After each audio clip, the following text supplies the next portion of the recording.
ಚನ್ನಗಿರಿಯ ಬಳಿ ಇರುವ ಅಮ್ಮನಗುಡ್ಡದ ಹಿಂದಿರುವ ಆಶ್ಚರ್ಯಕರ ಇತಿಹಾಸ ಮತ್ತು ಮಹಿಮೆ ನಿಮಗೆ ಗೊತ್ತೇ? ಬನ್ನಿ ಈ ಪವಿತ್ರ ಕ್ಷೇತ್ರವನ್ನು ನೋಡೋಣ. ಭಕ್ತರ ಮನದಾಳದ ನಂಬಿಕೆಯ ತಾಣ ಚನ್ನಗಿರಿಯ ಅಮ್ಮನಗುಡ್ಡಕ್ಕೆ ಸ್ವಾಗತ. ಇದು ಕೇವಲ ಒಂದು ಗುಡ್ಡವಲ್ಲ, ಭಕ್ತಿ, ನಂಬಿಕೆ ಮತ್ತು ಪ್ರಕೃತಿ ಸೌಂದರ್ಯದ ಸಂಗಮ. ನೀವು ಇನ್ನೂ ಚನ್ನಗಿರಿಯ ಅಮ್ಮನಗುಡ್ಡಕ್ಕೆ ಭೇಟಿ ನೀಡಿಲ್ಲವೇ?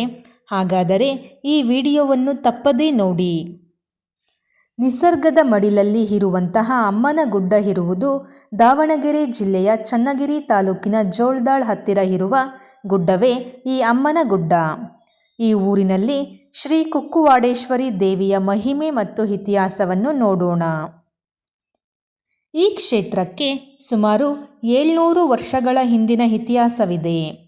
ತಾಯಿ ಕುಕ್ಕುವಾಡೇಶ್ವರಿ ದೇವಿಯು ಇಲ್ಲಿಗೆ ಬಂದು ನೆಲೆ ನಿಂತಿದ್ದಕ್ಕೆ ಒಂದು ರೋಚಕ ಕಥೆ ಇದೆ. ಹಿಂದೆ ಈ ಪ್ರದೇಶವು ದಟ್ಟ ಅಡವಿಯಿಂದ ಕೂಡಿರುತ್ತದೆ. ಆಗ ಈ ಪ್ರದೇಶವನ್ನು ಕುಕ್ಕುವಾಡ ಎಂದು ಕರೆಯಲಾಗುತ್ತಿತ್ತು.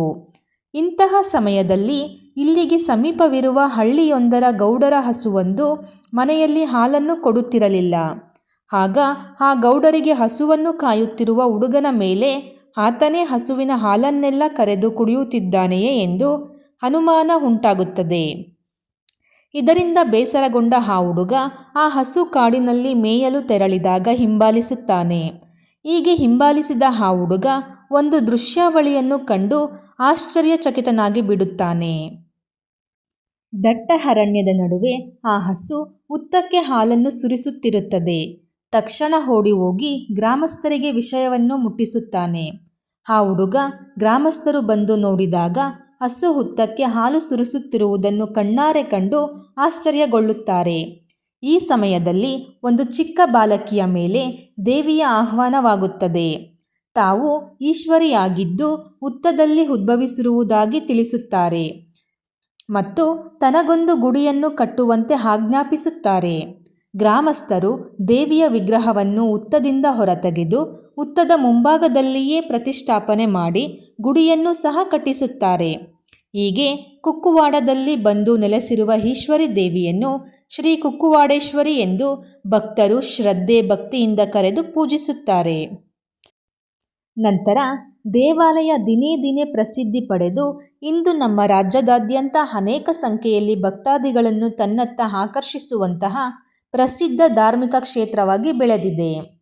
ಕುಕ್ಕುವಾಡೇಶ್ವರಿ ದೇವಿಯು ಸುತ್ತಮುತ್ತಲಿನ 48 ಗ್ರಾಮಗಳ ಅಧಿದೇವತೆಯಾಗಿದ್ದು, ತಾಯಿ ಕುಕ್ಕುವಾಡೇಶ್ವರಿ ದೇವಿಯು ಒಂದು ಕೈಯಲ್ಲಿ ತ್ರಿಶೂಲವನ್ನು ಹಿಡಿದು ದುಷ್ಟರಿಗೆ ರುದ್ರಿಯಾಗಿದ್ದು, ಮತ್ತೊಂದು ಕೈಯಲ್ಲಿ ಮಗುವನ್ನು ಹಿಡಿದು ತೊಡೆಯ ಮೇಲೆ ಕೂರಿಸಿಕೊಂಡು ಭಕ್ತಾದಿಗಳಿಗೆ ಮಾತೆಯಾಗಿದ್ದಾರೆ. ಈ ದೇವಿಯು ಶಿಶುಪಾಲಕಿಯಾಗಿದ್ದಾರೆ.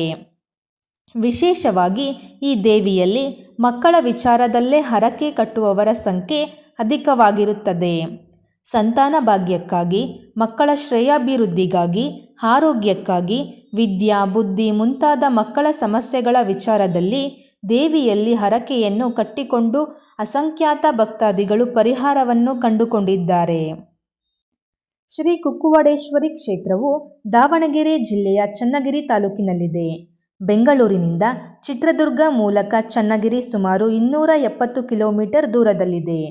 ಅಲ್ಲಿನಿಂದ ಗಾಣದಕಟ್ಟೆಗೆ ತೆರಳಿ ಖಾಸಗಿ ವಾಹನದ ಅಥವಾ ವಿಚಾರಣಾ ಮಾಡುವುದರ ಮೂಲಕ ಅಮ್ಮನಗುಡ್ಡವನ್ನು ತಲುಪಬಹುದಾಗಿದೆ. ದಾವಣಗೆರೆ ಜಿಲ್ಲೆಯ ಚನ್ನಗಿರಿ ತಾಲೂಕಿನಿಂದ 18 ಕಿಲೋಮೀಟರ್ ದೂರದಲ್ಲಿ ಗಾಣದಕಟ್ಟೆ ಸಮೀಪದ ಅಮ್ಮನಗುಡ್ಡ ಎಂಬ ಅರಣ್ಯ ಪ್ರದೇಶದಲ್ಲಿರುವ ಶ್ರೀ ಕುಕ್ಕುವಾಡೇಶ್ವರಿ ದೇವಾಲಯ. ಈ ದೇವಿಯು ಪಾರ್ವತಿ ದೇವಿಯ ಮತ್ತೊಂದು ರೂಪ. ಈ ಕ್ಷೇತ್ರಕ್ಕೆ ರಾಜ್ಯದ ನಾನಾ ಭಾಗಗಳಿಂದ ಅನೇಕ ಸಂಖ್ಯೆಯಲ್ಲಿ ಭಕ್ತಾದಿಗಳು ಆಗಮಿಸುತ್ತಾರೆ. ಈ ದೇವಸ್ಥಾನವು ಭದ್ರಾ ಅರಣ್ಯ ಪ್ರದೇಶದ ಮಧ್ಯಭಾಗದಲ್ಲಿದೆ. ದೇವಾಲಯದ ಸುತ್ತ ಕಾಡಿನ ಸುಂದರ ದೃಶ್ಯಾವಳಿ ಮತ್ತು ಅಪರೂಪದ ಪ್ರಾಣಿ ಪಕ್ಷಿಗಳ ಕಲರವದಿಂದಾಗಿಯೇ ಈ ತಾಣ ಧಾರ್ಮಿಕವಾಗಿ ಮಾತ್ರವಲ್ಲದೆ ಸುಂದರ ಪ್ರವಾಸಿ ತಾಣವೂ ಆಗಿದೆ. ಈ ಕ್ಷೇತ್ರದಲ್ಲಿ ಒಂದು ವಿಶಿಷ್ಟ ಆಚರಣೆ ಇದೆ. ಅಮಾವಾಸ್ಯೆ ದಿನದಂದು ಹೆಚ್ಚು ಸಂಖ್ಯೆಯಲ್ಲಿ ಭಕ್ತಾದಿಗಳು ದೇವಿಯ ದರ್ಶನಕ್ಕಾಗಿ ಆಗಮಿಸುತ್ತಾರೆ. ಹೀಗೆ ತಾಯಿಯ ದರ್ಶನವನ್ನು ಮಾಡಿಕೊಂಡು ಹಿಂತಿರುಗುವ ವೇಳೆ ಭಕ್ತಾದಿಗಳು ಮನಸ್ಸಿನಲ್ಲಿ ಯಾವುದಾದರೊಂದು ಕಾರ್ಯವನ್ನು ನೆರವೇರಿಸುವಂತೆ ದೇವಿಯಲ್ಲಿ ಪ್ರಾರ್ಥನೆಯನ್ನು ಮಾಡಿಕೊಂಡು ದೇವಾಲಯದ ಸಮೀಪದಲ್ಲಿರುವ ಬೃಹತ್ ಆಲದ ಮರಕ್ಕೆ ಕಲ್ಲೊಂದನ್ನು ಕಟ್ಟುತ್ತಾರೆ. ಹೀಗೆ ಮಾಡಿದರೆ ಮುಂದಿನ ಅಮಾವಾಸ್ಯೆಯ ವೇಳೆಗೆ ಭಕ್ತಾದಿಗಳ ಇಷ್ಟಾರ್ಥವೆಲ್ಲವೂ ಮಿಂಚಿನ ವೇಗದಲ್ಲಿ ಈಡೇರುತ್ತವೆ ಎಂಬುದು ಭಕ್ತಾದಿಗಳ ಅಚಲ ನಂಬಿಕೆ. ಈ ಕ್ಷೇತ್ರಕ್ಕೆ ಬಹುತೇಕ ಮಂದಿ ಭಕ್ತಾದಿಗಳು ಈ ಕಲ್ಲು ಕಟ್ಟುವ ಹರಕೆಗೆಂದೇ ಆಗಮಿಸುವುದು ಇಲ್ಲಿನ ವಿಶೇಷತೆ. ಕುಕ್ಕುವಾಡೇಶ್ವರಿ ತಾಯಿಯ ದರ್ಶನವನ್ನು ಮಾಡಿಕೊಂಡು ಸಂಕಲ್ಪವನ್ನು ಮಾಡಿ ಕಲ್ಲೊಂದನ್ನು ತೆಗೆದುಕೊಂಡು ದೇವಾಲಯದಿಂದ ಸುಮಾರು 1 ಕಿಲೋಮೀಟರ್ ದೂರದಲ್ಲಿರುವ ಆಲದ ಮರಕ್ಕೆ ಕಲ್ಲೊಂದನ್ನು ಕಟ್ಟಲಾಗುತ್ತದೆ. ಭಕ್ತಾದಿಗಳ ಮನದಾಸೆ ಕಲ್ಲು ಕಟ್ಟುವ ಹರಕೆಯ ಮೂಲಕ ಈಡೇರುತ್ತದೆ ಎಂಬುದಕ್ಕೆ ನಿದರ್ಶನವೆಂಬಂತೆ ಆಲದ ಮರದ ರೆಂಬೆ ಕೊಂಬೆಗಳ ಮೇಲೆಲ್ಲ ಸಹಸ್ರಾರು ಸಂಖ್ಯೆಯಲ್ಲಿ ಕಲ್ಲುಗಳು ನೇತಾಡುತ್ತಿರುವುದೇ ಸಾಕ್ಷಿ. ಪ್ರಿಯ ವೀಕ್ಷಕರೇ, ದಾವಣಗೆರೆಯ ಕುಕ್ಕುವಾಡೇಶ್ವರಿ ದೇವಿಯ ಕ್ಷೇತ್ರ ಪರಿಚಯವನ್ನು ಮಾಡಿಕೊಂಡ ತಮಗೆಲ್ಲರಿಗೂ ಆ ತಾಯಿಯ ಕೃಪಾಕಟಾಕ್ಷ ಸದಾಕಾಲ ಇರಲೆಂದು ಕೇಳಿಕೊಳ್ಳುತ್ತೇನೆ. ಧನ್ಯವಾದಗಳು.